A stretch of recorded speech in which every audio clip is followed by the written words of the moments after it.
দায়নী কৃষ্ণপক্ষের একাদশীকে কেন উৎপন্না বলা হয় এবং কি জন্যেই বা এই একাদশী পরম পবিত্র ও দেবতাদেরও প্রিয় তা জানতে ইচ্ছা করি। আপনি কৃপা করে আমাকে তা বলুন। শ্রী ভগবান বললেন, হে পৃথাপুত্র, পূর্বে সত্যযুগে মূর নামে এক দানব ছিল। অদ্ভুত আকৃতি বিশিষ্ট সেই দানবের স্বভাব ছিল অত্যন্ত উপর। সে দেবতাদেরও ভীতিপদ ছিল। যুদ্ধে দেবতাদের এমনকি স্বর্গরাজ ইন্দ্রকেও পর্যন্ত পরাজিত করে স্বর্গ থেকে বিতাড়িত করেছিল। এইভাবে দেবতারা পৃথিবীতে বিচরণ করতে বাধ্য হয়েছিল। তখন দেবতারা মহাদেবের কাছে গিয়ে নিজেদের সমস্ত দুঃখ সবিস্তারে জানালেন। শুনে মহাদেব বললেন, হে দেবরাজ, যেখানে শরণাগত বৎসল জগন্নাথ গুরুজ বিরাজ করছেন, তোমরা সেখানে যাও। তিনি আশ্রিতদের পরিত্রাণকারী, তিনি নিশ্চয় তোমাদের মঙ্গল বিধান করবেন। দেবতাদেবের কথা মতো দেবরাজ ইন্দ্র দেবতাদের নিয়ে ক্ষীর সমুদ্রের তীরে গমন করলেন। জলে শায়িত শ্রী বিষ্ণুকে দর্শন করে দেবতারা হাত জোড় করে তার স্তব করতে লাগলেন।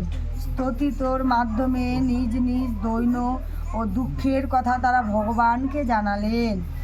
ইন্দ্রের কথা শুনে ভগবান নারায়ণ বললেন, হে ইন্দ্র, সেই মূঢ় দানব কী রকম, সে কেমন শক্তিশালী তা আমায় বলো। ইন্দ্র বললেন, হে ভগবান, প্রাচীনকালে ব্রহ্মবংশের তাজ সংজ্ঞা নামে এক অতি পরাক্রমী অসুর ছিল। তারই পুত্র সেই মূঢ় অত্যন্ত বলশালী, ভীষণ উৎকট ও দেবতারও ভয় উৎপাদনকারী। সে চন্দ্রবতী নামে এক পুরীতে বাস করে। স্বর্গ থেকে আমাদের বিতাড়িত করে তার স্বজাতি কাউকে রাজা, কাউকে অন্যান্য দিকপাল রূপে প্রতিষ্ঠিত করে। তার মানে যখন স্বর্গ রাজ্য দখল করে নিল, তখন সে ইন্দ্ররাজে সে রাক্ষসী রাজা হলো এবং অন্যান্য দানবদেরকে কাউকে মন্ত্রী, কাউকে সভাপতি করে বসালো। এখন সে দেবলোক সম্পূর্ণ অধিকার করেছে। তার প্রবল প্রতাপে আজ আমরা পৃথিবীতে বিচরণ করছি। ইন্দ্রের কথা শুনে ভগবান দেববিরোহীদের প্রতি অত্যন্ত ক্রোধান্বিত হলেন। তিনি দেবতাদের সঙ্গে চন্দ্রাবতী পুরীতে গেলেন। সেই দৈত্যরাজ শ্রী নারায়ণকে দর্শন করে পুনঃ পুনঃ গর্জন করতে লাগলো। দেবতা ও অসুরের মধ্যে তুমুল যুদ্ধ হয়ে গেল। যুদ্ধে দেবতারা পরাজিত হয়ে এদিক ওদিক পালিয়ে গেল। তখন যুদ্ধক্ষেত্রে শ্রী নারায়ণকে একা দেখে সেই দানব তাকে দাঁড়াও দাঁড়াও বলতে লাগলো।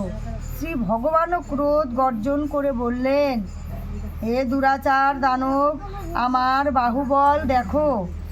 এই বলে অসুর পক্ষীয় সমস্ত যোদ্ধাদের দিব্য বাণের আঘাতে নিহত করতে লাগলেন। তখন তারা প্রাণভয়ে নানা দিকে পালাতে লাগলো। সেই সময় নারায়ণ